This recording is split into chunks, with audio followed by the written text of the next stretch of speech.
No, I was also going to say that feel free to jump in on any of the news stories too, because everybody wants to talk about Nissan and how terrible they are. Yeah. What's Carlos Ghosn hiding in this week? The Versa Note. Oh, he's going to fit in great. That's right. Welcome to Everyone Racers, a show designed for the world of low-dollar racing and oddball car culture. It doesn't matter what kind of Lemachamp or Lucky Track dog you run, SCCA or NASA, we don't discriminate, as long as you drive it hard and built it yourself. Join us each week for tech discussion, tips, tricks, news and notes from the world of amateur endurance racing, and whether it's on the spot, hella sweet, or we're lucky enough, and Chrissy gives us just the tip, we're sure you'll giggle a little and learn even less. Everyone report to the paddock. This is Chris. This is Chrissy.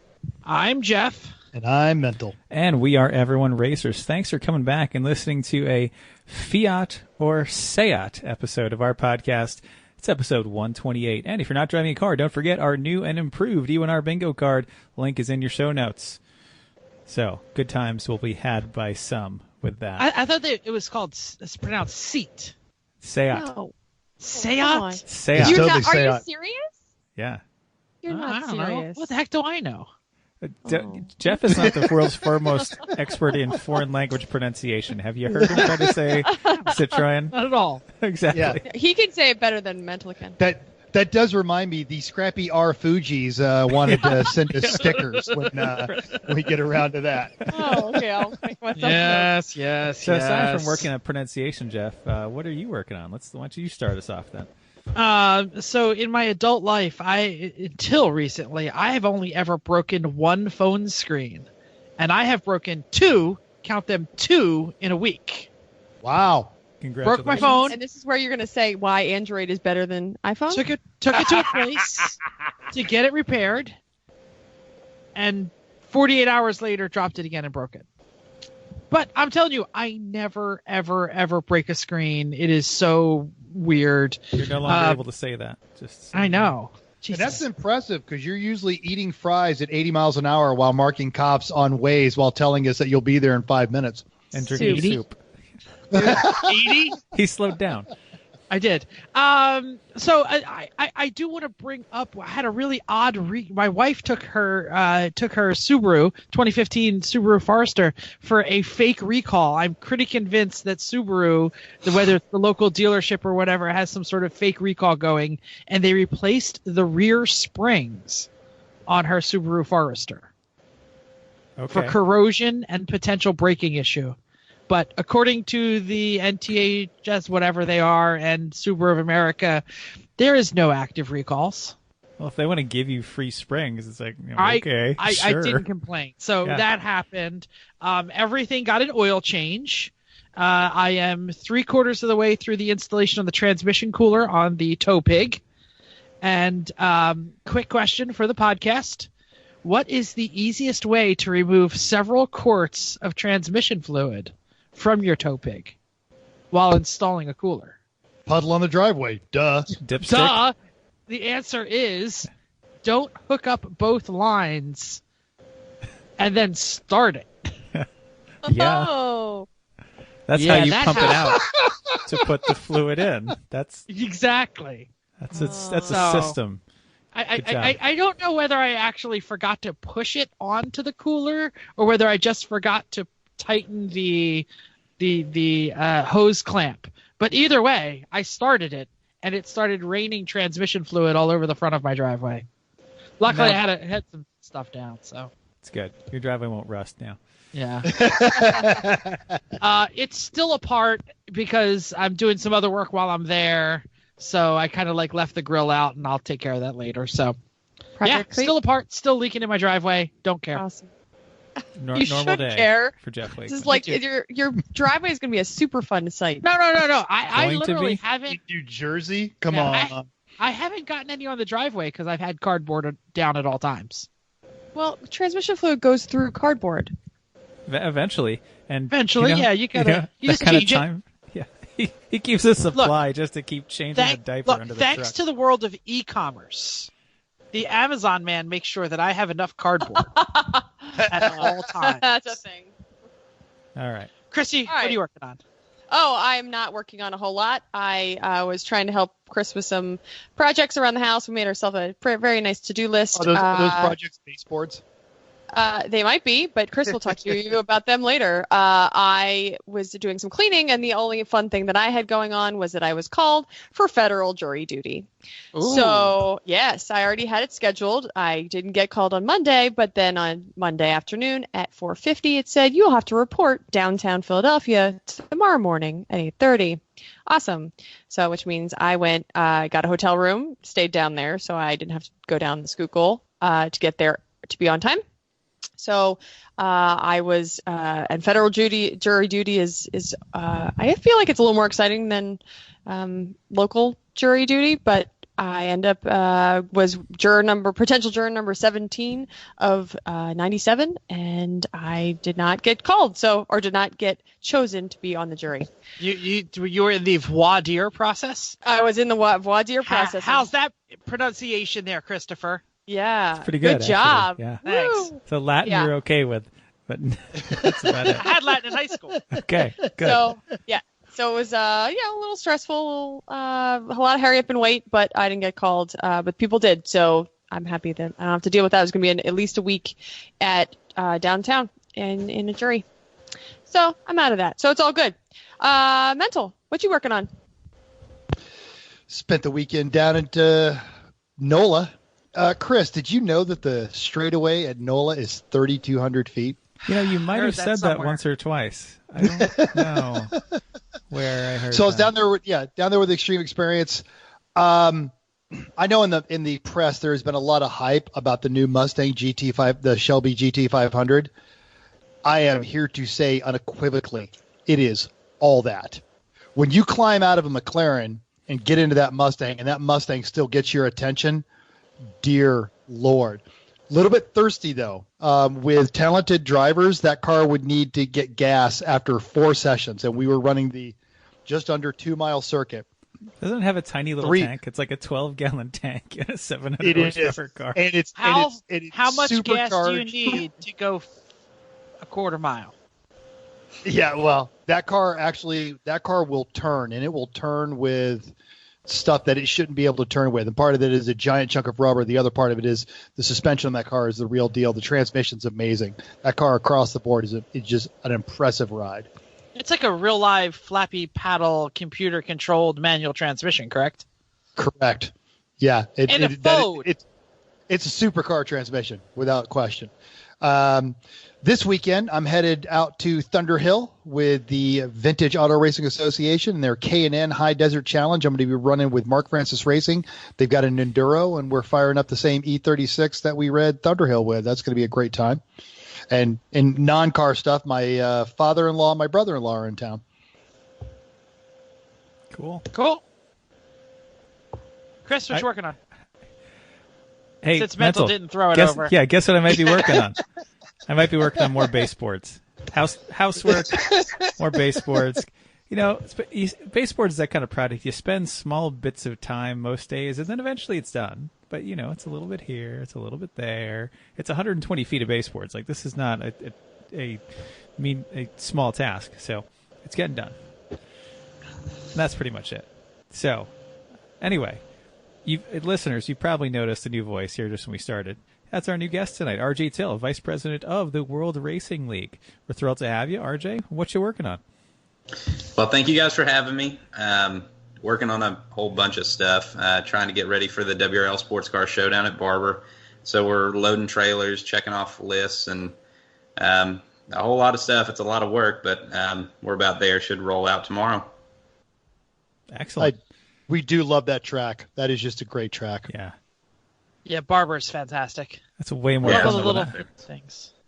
so much better than what I'm doing this weekend. So that's good. This is not a quiz, so it's not like you have to tell the truth. RJ, are you a show listener? No, I have not listened before, but I did know, I had actually heard from Joey that the series founder that he was trying to get on with you guys. Then you guys reached back out. So, I felt like I needed to jump on here with you guys and talk about WRL. Okay, That's well, I'm going awesome. to warn you Thank you. then. It's okay to cover your ears a little bit. Okay. Wow. Erling Oh my- just crashed his bus in Sweden right now. Oh, God. Crashed his bus. Sorry, Erling. Wow. Well, at least There's a you note did give us a little from warning, but it wasn't enough to turn things The down. radio down. Yeah, so Yeah. so when we see on the news tomorrow that some poor Swedish bus driver, plowed into a school. Yeah, it's all Jeff's fault. Hey, you know Chris, what? you got the story? I do, yeah. Speed Secret books can be purchased at a discount, and who doesn't love to save, by using the code DRIVES30. And we'll have a link to that in the show notes. Mental, you're so excited about this. What is it?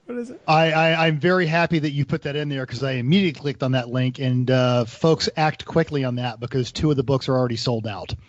He didn't put it on there. I did. Actually, I got it from Thank you, Facebook. Chrissy, because I jumped on that. I got it from Speed Secret's Facebook post that it was Ross Bentley saying, I had no idea that my books were on sale at this location. And so I just changed it to say, you can actually get the books, but Ross Bentley didn't know his own books were on sale, so get them.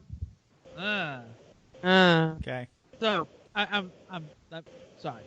I'm laughing at the Ross Bentley.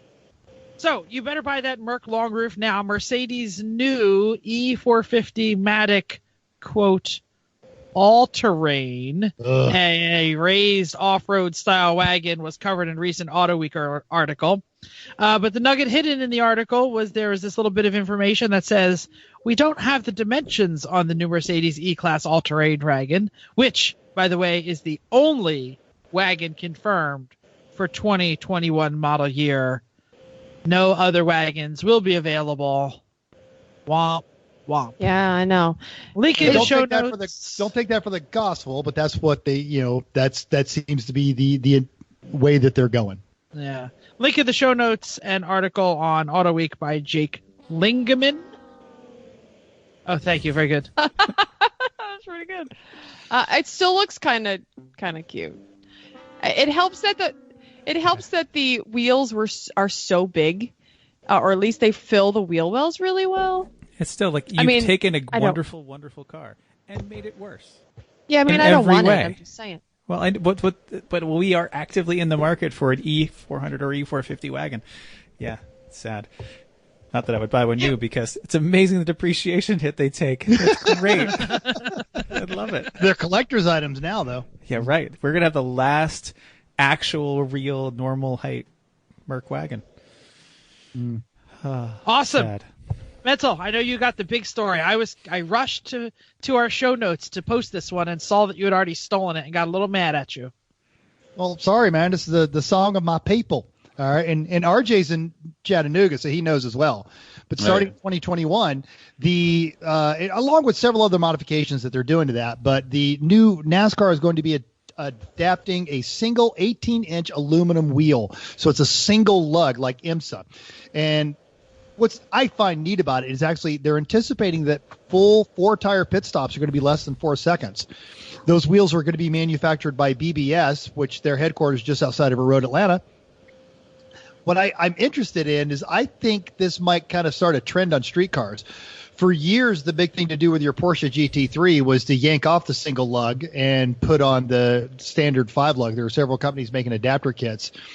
It probably won't happen, but if it did, maybe this technology would get cheap and widespread enough for, I don't know, like an amateur endurance racing series. Yeah.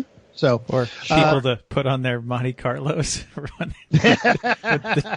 Dale Earnhardt stickers on them. Dale. I know your Auto Week article says it's going to reduce the pit stops. The article I read basically said that NASCAR is doing everything it can to not reduce the pit stops. So they're still going to have to send the same amount of people over the wall. Correct. They're still going to have to go from one side to the other. Like talking about the athleticism of your average NASCAR pit crew. So they had a different take on the single one lug nut. They said they're not. It's not going to reduce any of the choreography, but it's going to be, I think, a little bit closer to Formula One, and I think it's going to highlight some of the skill of those NASCAR pit crews. I think they don't get the respect they deserve. So I'll boil down my article to say that the single lug nut they said will take more ugga duggas than the 5 lug nuts. So, But they don't have to glue them on now. yes. All right, Okay. we'll see. Okay, let's talk about some upcoming races. Tomorrow morning, our guest RJ departs for Barber Motorsports, which what we said, one of our favorite tracks. WRL is running there this weekend, so RJ was kind enough to give us a heads up on the teams. 60 cars, 20 of them will be some very boring BMWs. Boring. 60 Miatas, 2 Hondas, 15 P cars, that's quite a bit, and 4 cars that don't fall into those categories. RJ, have anything that you want to bring up about what's the cars that are going on or anything about the race? Yeah, well, I'll be hopefully getting to jump into one of the BMWs, so I'm a little bit offended. But other than that, yeah, we're really excited. 62 cars is a sellout for this event, so we were just south of a sellout, but 60 cars at Barber should be a good time, and we're looking forward to it. That's plenty a of good track number. for 60. Yeah. It's enough room. Yeah. It's enough room that you've got space, but enough cars that you're actually racing people, and not just Yeah. a big HPDE. Fantastic. All right. Well, in other news, Champ is running the 12 hours of VIR at VIR. It's really creative. Of course. Yep. Sense. 50 cars there. That's a lot of room. 23 BMWs. Still Boring. Yep. 8 Miatas, 6 Hondas, 4 P cars, and the greatest car in the field, the 1977 Pontiac Phoenix 4-door sedan. Corey Dickman, he's getting the vapors right now. His heart's oh, I love the Clutch your picture, the one you pearls. posted in the notes. I Real figured on that there would thing be is some just- folks that might not have their GM knowledge. You know, Donnie could probably draw one from memory, but the rest of us. I think it's I don't want to A body, whatever. It's the same as a Nova, I think. Yeah, the Yeah. 78, 79 It looks bigger Nova than body that in that style. picture. GM badge engineering trivia. Oh, that's a terrible thing. Oh, it could be worse. All right. Yeah, could be Chrysler badge engineering trivia. Oh, God. All right. In Events! the boys from Lemons were down south of me at Indy Motorsports Ranch in Arizona. 46 cars, 8 BMWs. Boring. Still boring. 2 Miatas, 1 Honda, 1.5 Porsches, and a host of actual pretty cool stuff. The Borg Ward Isabella, the Studebaker Avanti, an all-wheel drive supercharged Privia 5-speed, which Eric Root with the research Yeah. They made like 5 Never of those, right? never available in that configuration. But they so either Mix they and put a match. 5-speed onto the supercharged one, or more likely they just bolted a supercharger into their stock engine, right? An AMC runabout and the, of course, epic tiny car battle between the Festiva and the Geo Metro. So a couple updates from that race. There, it was all about the waist. 96 325i took overall, and they were leading most of the weekend, is what it looked like. B class was Skid Marks West, and 5th overall. Class C winner was Team Lowball. IOE was Gate Crashers in that Previa, and the org choice was Procrasti Racing in their Camry. So next week we will talk more about the epic battles and chaos that happened at Indy. Awesome. Fantastic. You're up next with I am. I'll just keep feedback. moving. Listener feedback. We'll go right on to listener feedback. So Eric J said, a good show about racing and fitness. I've been struggling with nausea for, that's Eric K actually. It says J. I apologize. Yeah. I've been struggling with nausea during racing and have tracked things like heart rate over the last year. I found a direct link to my fitness and nausea. It seems to be when I fatigue, my concentration drops, and that leaves me to more eye and head movement, resulting in nausea. So better fitness, and I should have less fatigue. Get on it. Yep. Host number 5 actually texted me and said, "Thank you. I laughed out loud for the Tennessee Williams Ford reference for the load 16 tons on our last episode." It's good. Excellent. So it was way worth it. Yeah. Also in the last episode, Randy Bish said he's got a funny story about the Nissan Altima rant they went on. He said, I drove one a few months ago and despised it so incredibly much that I wrote a few paragraphs on what an abysmal vehicle it is, and we're going to have a link to Drive Tribe that shows exactly what it is. So I read this article and I literally nearly spit my coffee on my computer at work. Here is my favorite line from the rant. Quote, However, the 2019 Nissan Altima has a base MSRP of $24,100. 24,100 is a lot of money for the physical manifestation of a nightmare. The Altima asking price is higher than the starting price of a Honda Accord, Toyota Corolla, Honda Civic, Hyundai Sonata, or enough stock to seize control of Mitsubishi's automotive operations. I'm so glad to see that somebody else has such a hatred for said car. This is great. It's that bad. RJ, you travel a lot. You ever get stuck with a Nissan Altima rental? Yeah, I think my favorite Nissan is probably the what's the tiny one? The Versa. The Versa Note. Yeah, that's the best one. So yeah, we get stuck with the worst. Though.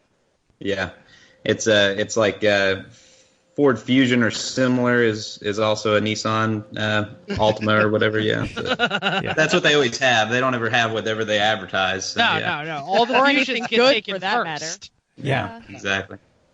We'll have you back when we play Guess the Rental Car. Whenever one of us takes a trip, we say Guess the Rental Car. Oh yeah. And last week the intro for the Ultimate was expectations were low and it failed to meet them. So that's about right. So the dishwashing fairy also emailed us about our fitness episode, and he said a lot here, so I'm going to speak quickly in my New Jersey voice. E1R feedback for you podcasters. Just listen to the fitness episode. Good content, and I think you guys hit the nail on the head when you said find what works. Jeff hates the gym but loves swimming. Mental is a runner. I can't run. That is the dishwashing fairy can't run. Not his thing.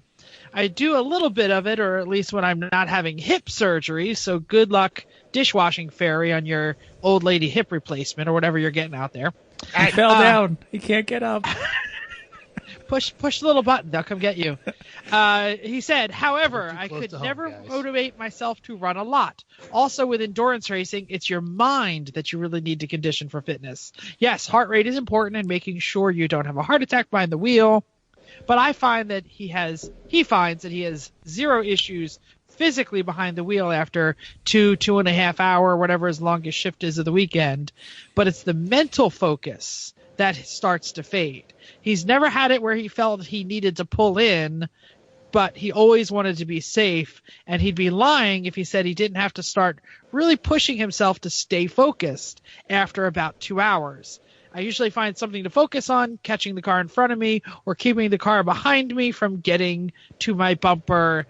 And he gave a suggestion about maybe talking to some mental fitness experts about concentration and things. I said, great idea. So if you're a mental fitness expert out there or can talk to us about staying focused, drop us a line at everyone.racers@gmail.com and maybe you can be on a future episode. I think Steve needs to drive a more exciting car. The Cressida is so easy to drive. I agree. It's so chill. It's got power steering. It has no evil tendencies. He needs something more exciting, and then you will not lose mental focus because you're just trying to keep Isn't that what happened to shirtless Matt when or pantless Matt? You know, he was one hand to get through the corner. Yeah, exactly. What was his other hand doing? I wasn't sure. Swiping left. Everybody's laughing because we know exactly where his other hand was. Yeah. You know whose hand is never there? What? No. Chrissy's mom.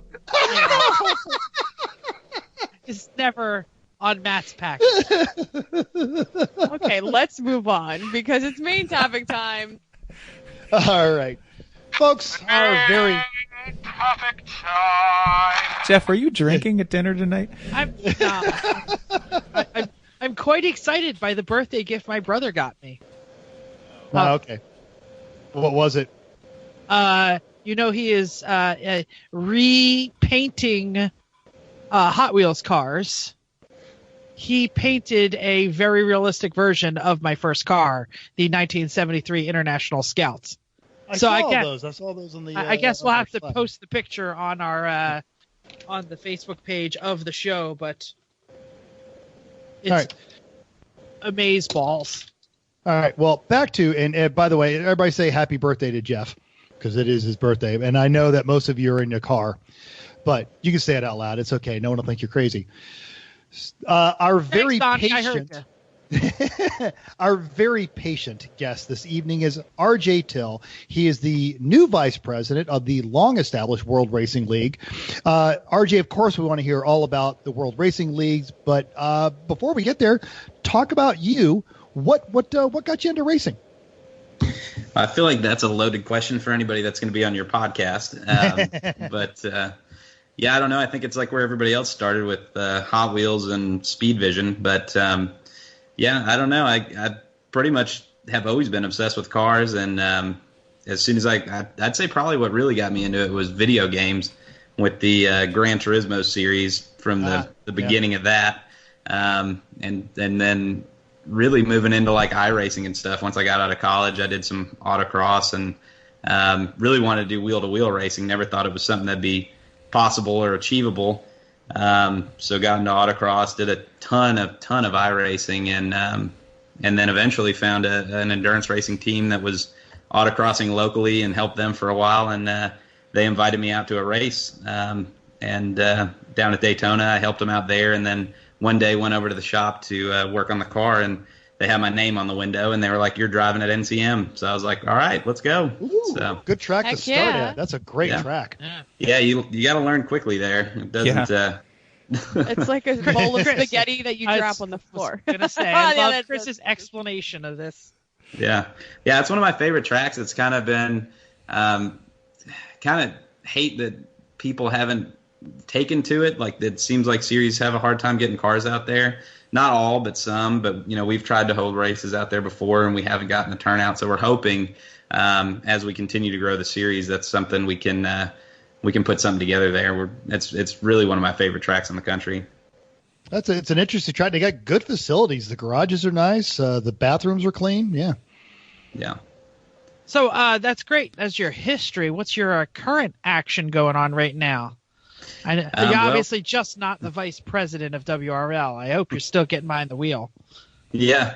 I do some driving when I can. I do some coaching and just all kinds of stuff. But right now we're running World Racing League. Obviously, we've been running the Southeast region for the last 3 years for Joey Todd, who's the series founder, and we just purchased the rest of the series in October. So obviously that's been a ton of work, getting the 2020 rules out and getting the schedule together, all that stuff. But aside from that, our sister company, ACI Motorsports, we've got a 3-car IMSA GT3 Cup team. So we'll be racing at St. Petersburg next weekend. So we've got a lot going on right now. But what car is that? So we've got they're both in gold class. So they're the 991.1 GT3s, the 17 car and the 18 car, and we're probably going to looking to add another car to the program starting at Barber. We're not really Porsche fans here. Shut your unholy mouth. As I put on my Gulf Racing livery sweatshirt. Yeah, well, I'll tell you, I never.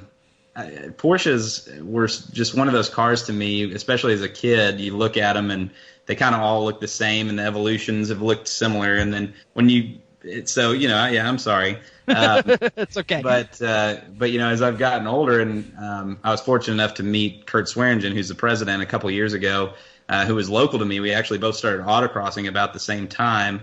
And he's one of the drivers in GT3 Cup now, and he's also obviously the owner of World Racing League. But I came to be involved with him and started working for his shop. And really, Porsches are awesome. I can't say enough, obviously, but just nothing I really latched onto as a child. I just thought they were a little bit, kind of all looked the same to me. Just a Beetle, the progression. But well, you're not wrong there. That hurt a little. The Beetle. Yeah, I'm sorry. It's because the truth hurts. That's why. My Oklahoma friends are laughing hysterically, but yeah. Some hard to swallow pills there for you, Mental. Yeah, exactly. No, they're fantastic cars. I thought I'd pick on you because you put on your Porsche jacket there. So yeah. So our very first race car, or the very first race car that put us together, we had individuals before that, was 69 Wartburg, Chris. 58. What year was it? 58 Wartburg, and we had 911 rear hubs because we were running a lot of air-cooled stuff, and the speedometer cable plugged right into the 911 hubs because it was all just 944, old but German. Yeah. 944. The 944 and the I thought Beetle. the front hubs. Front Front might have hubs are been. 944. Yeah, whatever. It's all various whatever. bits. It's all Ridiculous is what it is. Yeah. All German, ridiculous. Volkswagen, Wartburg. It's all the same Porsche. thing. Yeah. Yeah. Okay. So we do have a predominant Lemons audience. So, in 3 sentences or less, tell us WRL, what's your entry rules? What's your classing like? What are your races like? How many hours in a weekend? You can Well, I've do been more than 3 accused sentences. of, Yeah, sorry. Don't limit yourself to 3 sentences. That was kind of a joke. Yeah, I was going to say I've been accused of using run-on sentences excessively, so one way or another here. But so for us right now, drivers have to carry a license from a recognized sanctioning body like SCCA, NASA, IMSA, FIA, etc. Alternatively, though, and this is what I think a lot of people don't realize, 8 hours of verifiable experience with another endurance racing organization is also acceptable, as well as solo or instructor status with a recognized HPD organization. And we do require that drivers submit, like a racing resume or a driving resume with references. We've got a sheet that goes out with that as well to get people in. Like you guys heard just a second ago, obviously my first time ever driving on a racetrack, period, was in a race at NCM. So I'm very familiar, and I'm a big fan of that sort of thing. But after racing for years, I kind of gravitated towards WRL. I still love the Champ cars and the Lemons, and I think that's fantastic. I mean, that's something that didn't exist, 10 years ago. You couldn't get into racing otherwise. So, but we do recognize that experience if you come from somewhere like that, as long as you have 8 hours of experience and you can verify it. As far as the rules go, so that was one run-on sentence, I think. I don't know. So as far as the rules go, they're split into 5 power-to-weight bake classes. We use dyno jet classing, which is similar to NASA. It's the most consistent dyno that's out there. It's just turning a big weight on a drum, basically. And then we just weigh the car in tech, and you divide the weight by the horsepower, and you get a number, and that number puts you into one of the 5 power-to-weight base classes. We've got GTO, which is Grand Touring Open, and then we've got GP 1 through 4, and that's General Production 1 through 4. The GP class cars they carry like modifiers for aero, suspension, and brakes and stuff like that, if you're running, or even transmission, if you're running a sequential, you take a ding for that. We don't see people doing that in the GP classes. For the most part, they're evolutions of something that you'd see like a Chump car team or Champ car team, or a NASA, a lot of cars that come out of NASA, a lot of Spec E30s, Spec E46s, tons of cars like that. But yeah, we just recently switched the dyno testing and the classing, and that's been in the last 2 years, and that's really improved competition greatly for us. But yeah, I won't bore you anymore with that. Our rule book's only 16 pages, so I'd encourage everybody to take a look at it. We're pretty proud of it. Say that again, because that's of interest to our listeners.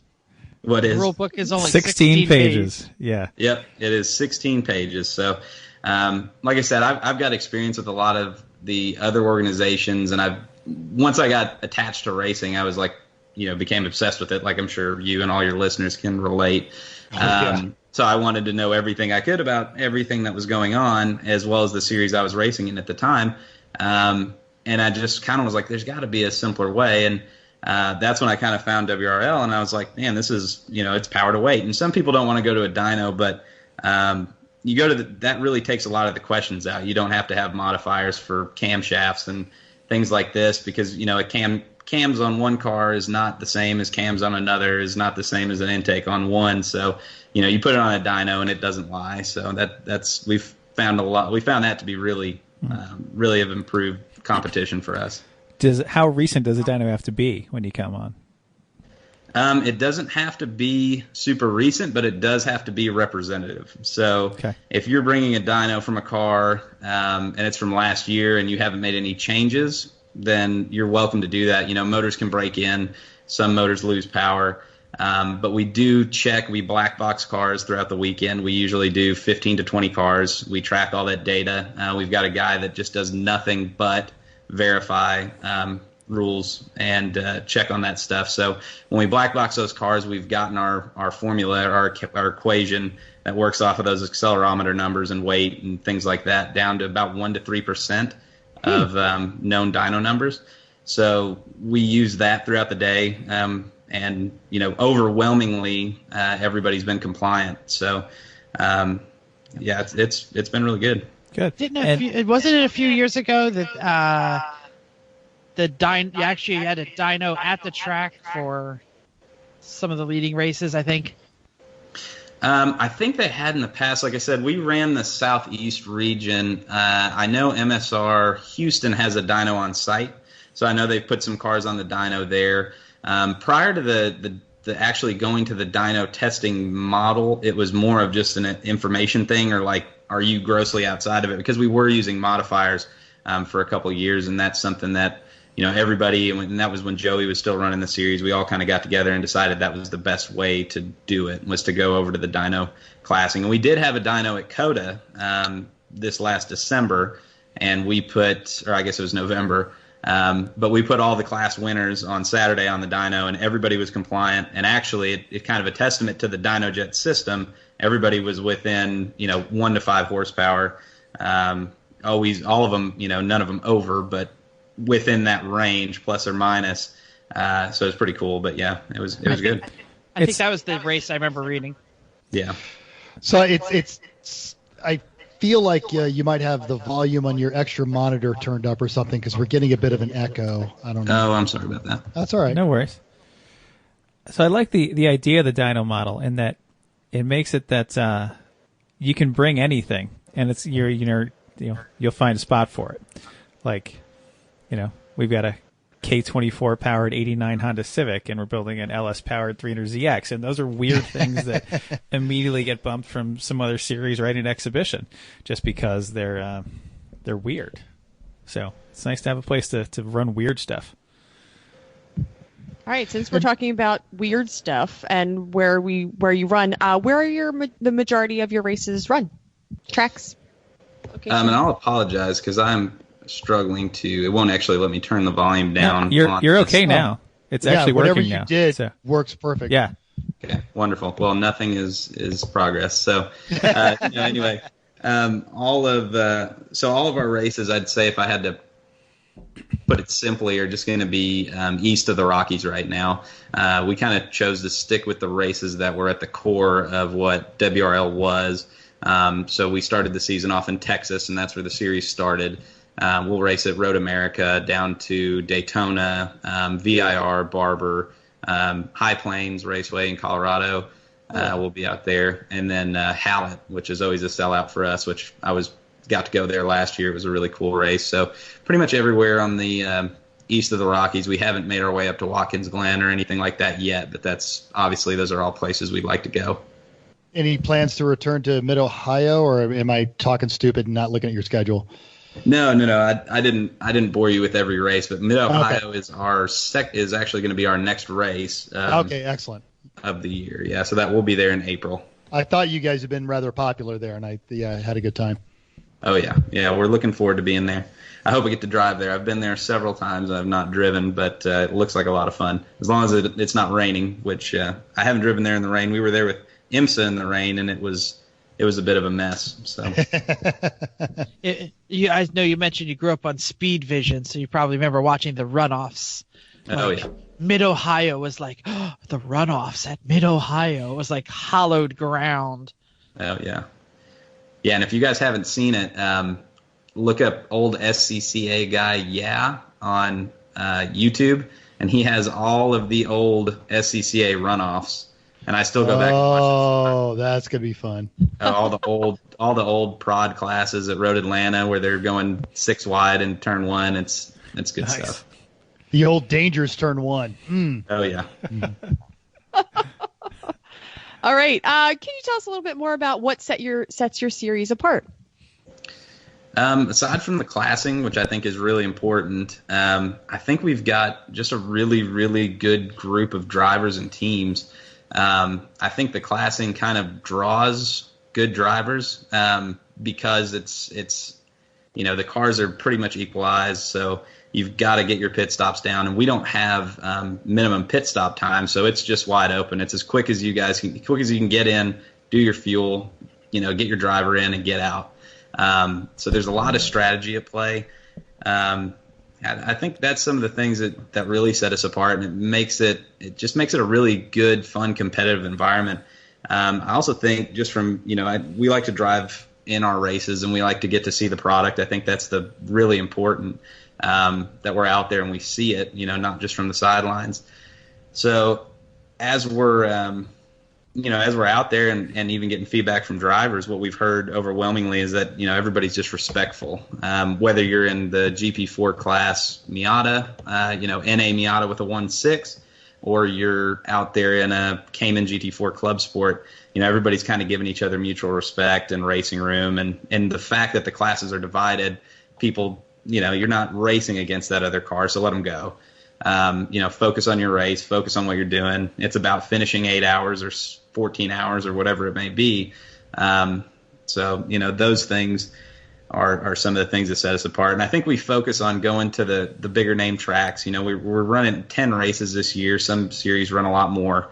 But we just kind of try to focus on the tracks that we know everybody wants to be at. Great. Now, when you're running a wide variety of cars of different speed capacity and different driver capacity, frankly, there's always a challenge there. What are your rules and potential consequences for car-to-car contact or wheels off, if any? So we are, and I think other series will say this too, but we are a no contact series. Obviously, contact happens; it's racing, but we're very strict on contact. That we think that's really important. We've got a lot of teams that bring out some nice cars. We still want to be seen as an affordable series to run. I think we are a very affordable series to run. I think part of that is how clean the racing can be. And a lot of that, I think, stems from just how strict we are, because we do track every driver. It's not just race to race or month to month. It's year to year. So if we see a pattern of driving, we will pull drivers out of the car. And luckily, we haven't had to do much of it. But when you do have contact, you come in, you're getting talked to, and then you will have something placed on your driver record. And in some cases, you won't be allowed to drive for the remainder of the day. So I think there is a expectation among our drivers that if you are involved in an at-fault contact, or if you're putting yourself or other people in compromised situations, it just is not going to help you get any closer to a podium. So, and I think, like I said, everybody's there to be competitive, and ultimately that's just not something that, contact is going to keep you from that. So we know this because we always read the results, but just make sure the listeners know, average weekend, what is the racing hours? Because you're doing single race per weekend, right? No. So most of our races, we do 2 races per weekend. Yeah. So for example, at Barber, we're going to do a 9-hour on Saturday and then a 7-hour on Sunday because course Barber's Jesus hates race motors. Yeah. I know you've run a bunch of double sevens or whatever, as I remember hearing. Yeah, I like to try to we like to try to mix it up, just because now in GTO we've got a formula that spits out your fuel capacity to try to further kind of get closer to parity there, even on the fuel. So we try to play different length races where one car may not gain an advantage as much as another may, where one car may be able to do it in 7 stops, but that is eradicated by taking an hour out of the race. Now everybody's on a level playing field, or the other car has the advantage. So just playing with that, I think, it helps a little bit. Plus on Sundays, we usually try to start a little earlier, finish a little bit earlier, get everybody on the road. Absolutely. Great. So what's the path for someone who wants to try WRL? They're not new to racing, but they're new to you guys. Like, I guess really the question I'm asking is, what are the things they need to pay attention to in order to make sure they have a generally successful first weekend with WRL? I talk to teams all the time about this, and we have guys that'll reach out to us who have never raced before and want to come and get into racing. And generally, it's a mixed bag. There's usually one guy on the team with a bunch of experience. There's one guy on the team that is just getting started. The guy's done some DEs. So usually what I'll do is I'll point somebody, and I'm not shy about it at all, and I think it's good for everybody to have good working relationships. But I started in Champ Car, and a lot of times I'll point people in that direction if they need to get the experience. I'll say go run a couple Champ Car races, get your 8 hours, and then come to us. And we've had a lot of success with people starting there and coming over, learning a lot. But as far as coming to race with us, I think the key is where you have to really focus is the team aspect, because you do have the live pit stops. You've got there's no limit. So I mean, if you can get in and out in under 2 minutes, which teams do, yeah, you got pointing at myself. Yeah. I don't think 24 gallons of fuel. We can do it. Laugh, so, except when the seatbelt is no longer attached to the car. That one was kind of a problem. Yeah. Yeah. So, but yeah, we welcome everybody. I mean, the key for me, the biggest thing for me, and the reason why I do this, and I think it's the reason why Kurt does this, the owner, is just getting people involved in racing and keeping racing alive. I mean, there's a place for everybody. I think we've carved out our niche, and people seem to like it. I think we see a lot of guys that get really serious about racing and really, competitive. They want that live pit stop. They want, the cars to be equalized and stuff like that. And they'll seek out WRL, and we've really got a really great group of teams that run with us, and that's really what makes it worth doing. So I guess part of the question I was getting to is, like, if I'm like, say we wanted to go run a WRL race, we've run 50 Lemons races. We've got the car part down. We understand pit stops. We got that stuff done. But we want to run WRL. What do I make sure I need to bring or like go to? Like, all right, I need to bring a dyno sheet. All right, that's new. That's new to me. I need to make sure I'm showing up at a certain meeting at a certain time. I need to things like that. Like, what are the bits of advice you'd give a new to WRL but not new to racing team so that they will be okay in their first WRL weekend?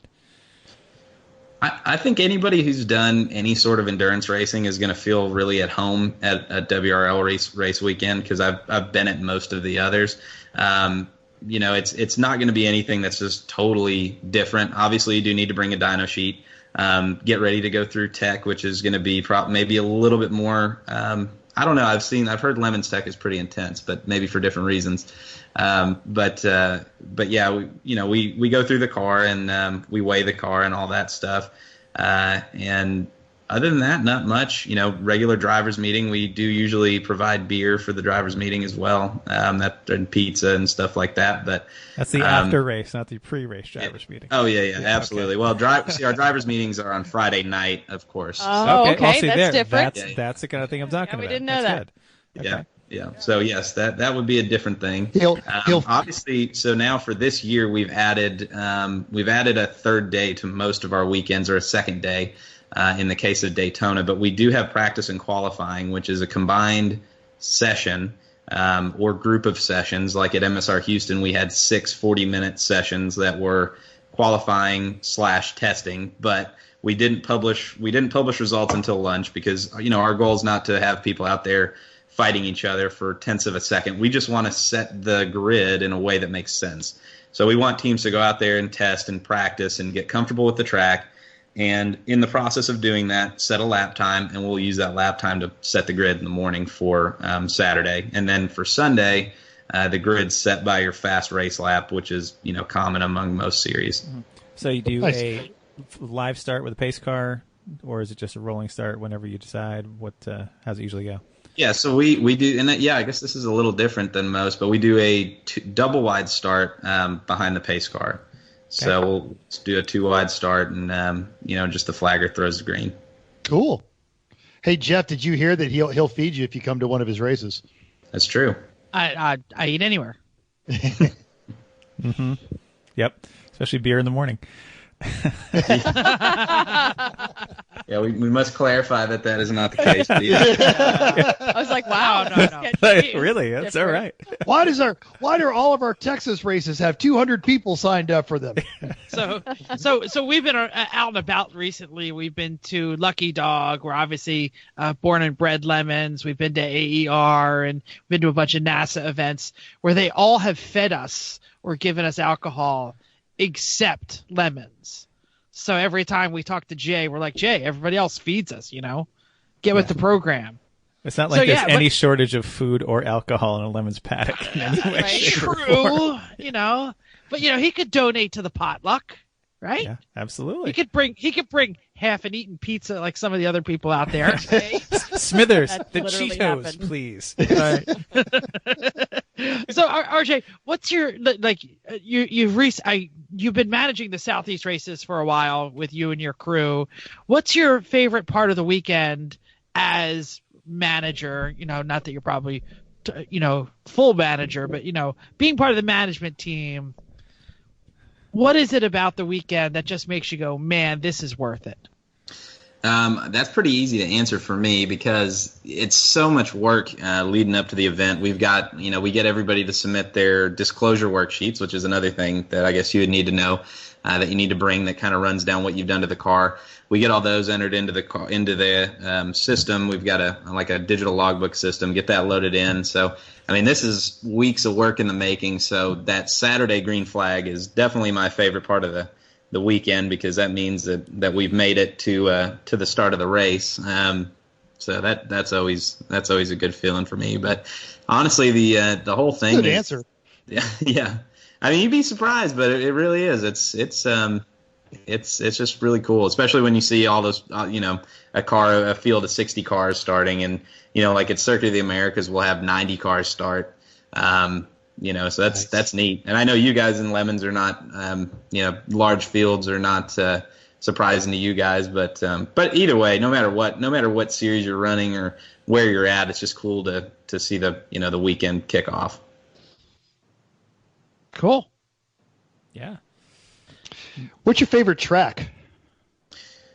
Oh man, see, I saw that question on there and then I forgot about it. And I was going to throw it later, but thanks, man. Sorry. That's all right. I thought you got ahead. No, it's fine. I think I'll have to say, so Road Atlanta's in our backyard. Well, more or less. It's about 2 hours away. So is Barber. But I think VIR is my favorite track so far that I've driven at. Still on my bucket list. Not yet been there. Yeah, and we are racing at VIR this year. We raced at VIR 2 years ago, but it snowed. I don't know if anybody saw that. We still raced. A couple other series experienced snow. I think there was snow at the Lemons race also. I don't remember where it was, but there were a couple of us that were all racing in the snow that weekend. The uphill's a little harder. Was it Road Atlanta? Yeah, that was fun. Yeah. So we've got an October date, early October date this year, which looks much better for not getting snow. So we're very excited about that. I'm very excited about that because I'm excited to drive there again. But yeah, I think VIR is definitely my favorite.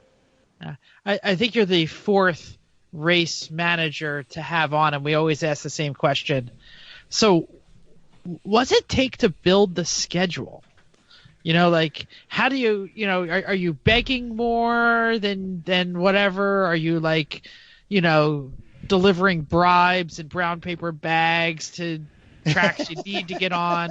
How do you call someone up and be like, hey, we're WRL, we need a weekend, give us a good one? Well, that's a great question. I bet everybody else would like to know that too. But no, it's definitely not a straightforward process. I've got a bit of a background in sales, and it's very much that. It's sales, but kind of in the opposite way, if that makes any sense. Trying to get somebody to take your money, but yeah, I think one thing that's been really good for us is as much as we travel with the IMSA GT3 Cup stuff. We do, our shop also takes care of a bunch of cars in Porsche Club of America. So, we're at all these tracks all the time. So I have really good working relationships with track managers just about everywhere, and we know each other. And It helps that we've got a whiskey sponsor for our GT3 Cup team, so we go around and give people bottles of whiskey and stuff. So that's good. Plug that brand of whiskey right now. Yeah, go ahead. Oh, We don't have a problem with that. So that's Chattanooga whiskey, and we're in Chattanooga, Tennessee. So There we go. they're expanding all over the country right now, and they're helping us. They're actually going to be a sponsor for World Racing League this year. So if you win your class, you're gonna win a bottle of whiskey as well. And you heard it here first because that hasn't been announced yet. So Whoa, exclusive. An E1R exclusive. It's a little late now. I know. I'm sorry. I wasn't ready. Who knew? so yeah, but Question: Is that whiskey tastes good drank out of a drive shaft from a Camaro? I can only imagine that it would. Yeah. Good answer. Yeah. So I think it's the only way I've drank whiskey in the last 10 years. Yep. Well, clearly you're not drinking the right whiskey. Yes. Their whiskey's for victory lane, not for It's true. calming your pain, numbing your disappointment after a weekend. This is awesome. Who's got a question? Yes. So you guys, you just changed owners, and we had been talking with Joey Todd, and I've run WRL down in Houston, and some of my buddies they never miss the Hallett race because they're all based out of Oklahoma City, and I love Hallett and I love Connie and the whole track. So Joey was a really good guy, but I know like his day job involved making beer, so there's an alcohol theme going on there. It was obviously not one of these, it wasn't a hostile takeover. This was a very friendly, hey, I've taken this where I can, and then you guys have some ideas. What are you guys' future plans? Where are you said you're only east of the Rockies right now, and that's cool, but where do you want to take that? Are there tracks that you really want to get into that you're hoping these bigger fields will get you in there, or is there just social media expectations, bigger sponsorships? Where you guys want to go? Kind of yes. We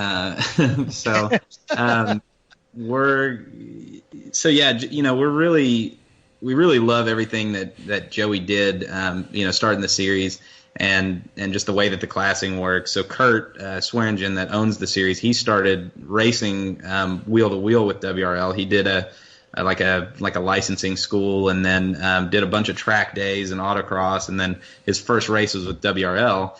And he fell in love with it, and that's how we came to start running the Southeast races.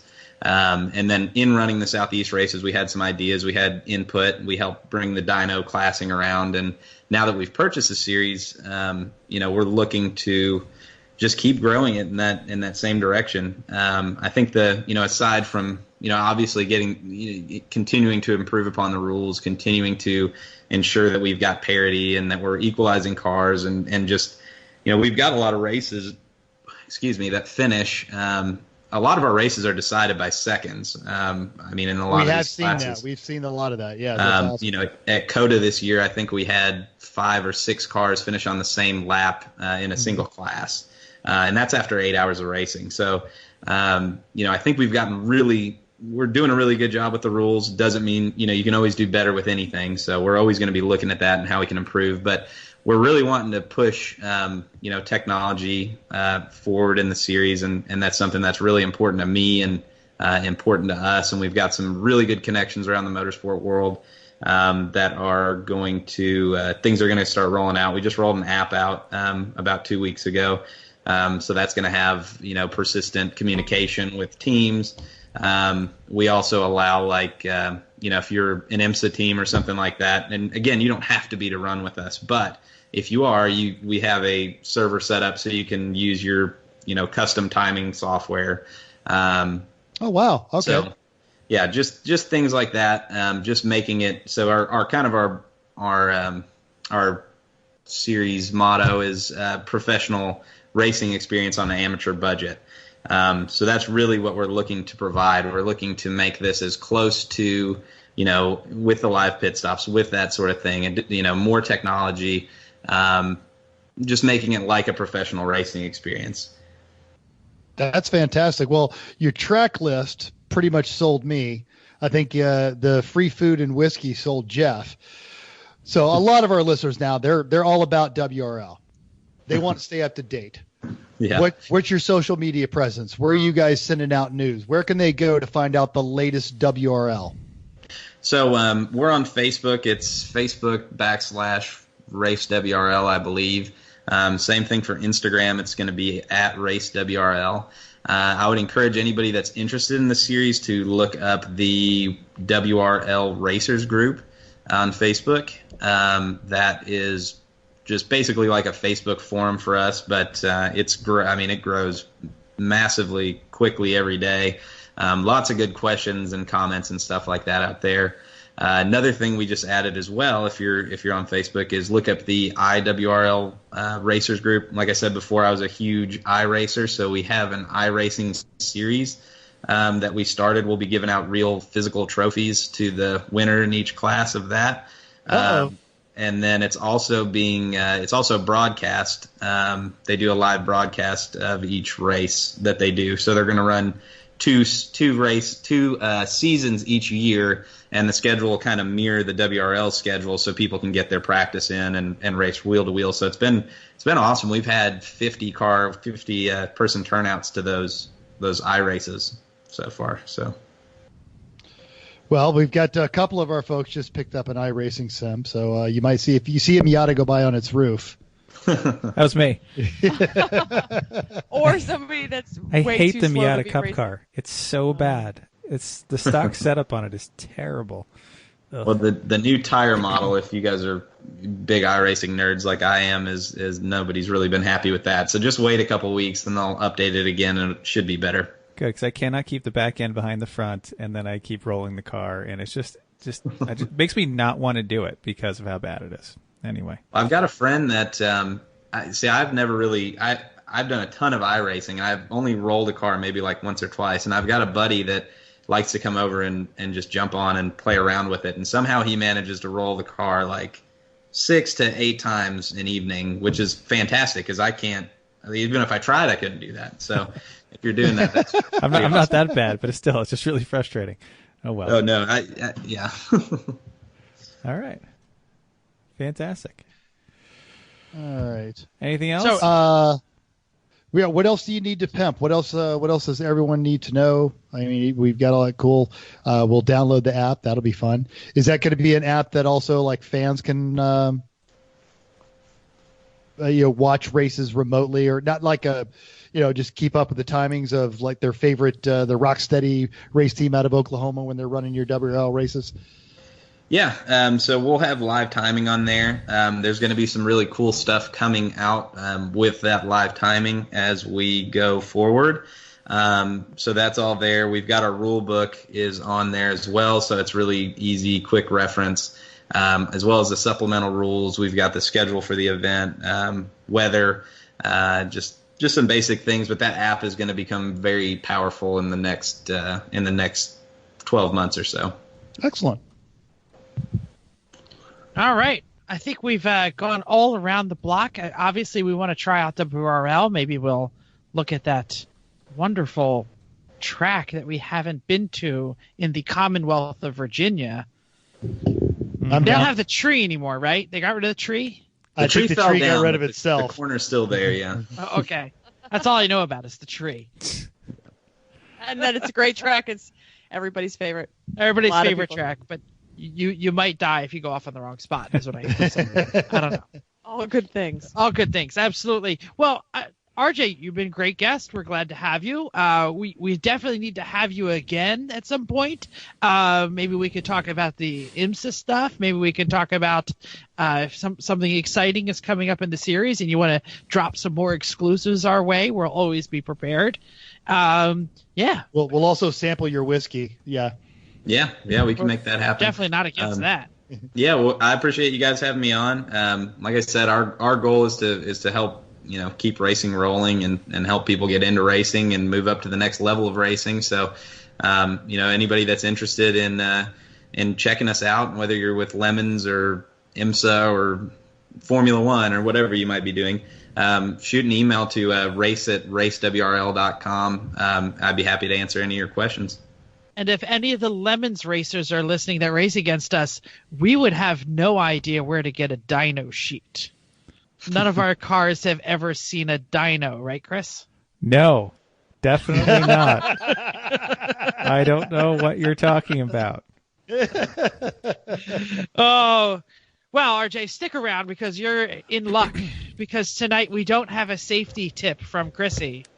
We have a section we like to call Hella Sweet or But Terrible. And it's going to be from me. And this is where I ask the opinion of the podcast. And, you know, this one is about new cars because we're driving around the road a lot. And Chrissy and I at the Philadelphia Car Show recently fell in love with a Civic. Hey, on that, what's your daily driver, RJ? Oh, straight in the middle of my Hella Sweet. That's all right. Pretty much. This guy totally interrupt. So I just bought a Cadillac ATS 2-liter turbo with the manual. So I've been enjoying that. Excellent. What's wrong with that? Yeah, still. Can I go back to my segment there, Mento? Sure. Is it gray, RJ? It is not. Oh. And I also have I do have a wagon. I heard you guys talking about the wagon. But I didn't know. Long roof for life. Yeah, so I've got a E46 wagon with a 330 CI swap and a manual. Excellent. Oh, now I have the vapors. Oh, What? yeah. And I didn't. A friend of mine built it, so I can't claim. I can't claim that I built it, but he was going to sell it, and I was like, "You're not going to sell that to anybody else. That's mine." Oh, Wait, is it that gold or is it brown? No, it's black. It's okay. It's got like Kosei K1s on it, but otherwise, there's nothing. It's not anything crazy. But it's a fun car to drive. Nice. Sure it is. Yes, And it's it got a is. long roof, so that's all that matters. Oh yeah. So anyway, I'll go back to my Hella Sweet, unless Mental wants to interrupt me with another question. Oh, I'm sorry, Jeff. Are you worried that you got interrupted? Check it off your bingo card, everyone. Oh, come on. So, Chrissy, what color was the Civic that we fell in love with? Hotness. It was metallic. It was like a chameleon blue, green, gray is what I feel like it was like. It's called Sonic Gray Pearl, and it was the hotness. I love all the new gray cars that are out right now. If you're out driving and you see a new car, I feel like every other one is some sort of pearly, non-metallic gray, and every time I see it, I get a little drooly, and my wife goes, "Ugh, why are all these cars coming out and they're like milky gray?" And I said, "Because it's hot." So, 2-part Hella Sweet or But Terrible. How do I convince my wife that they're hella sweet? Second part of the question, are they really hella sweet, or like 5 years later, am I going to be like, why did I buy another gray car? Raise your hand. I got an have answer for you. Go ahead, Chris. I do like them because they're not the normal gray, like the slate dark gray. Every other car on the road is that color, and it's boring and it blends in. This has a little pop, a little interest to it. It makes it a gray that's not boring.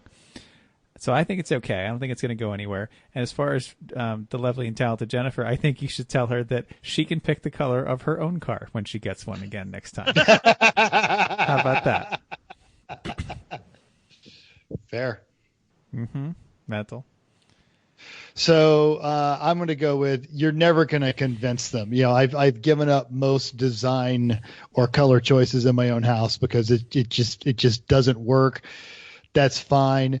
The second part of your question, I actually don't think it's going to get old. I think it's going to be one of those nice classic colors like the oddball paint to sample Porsches that they do, kind of a deal, or, you know, just some of the oddball colors that weren't popular when they came out.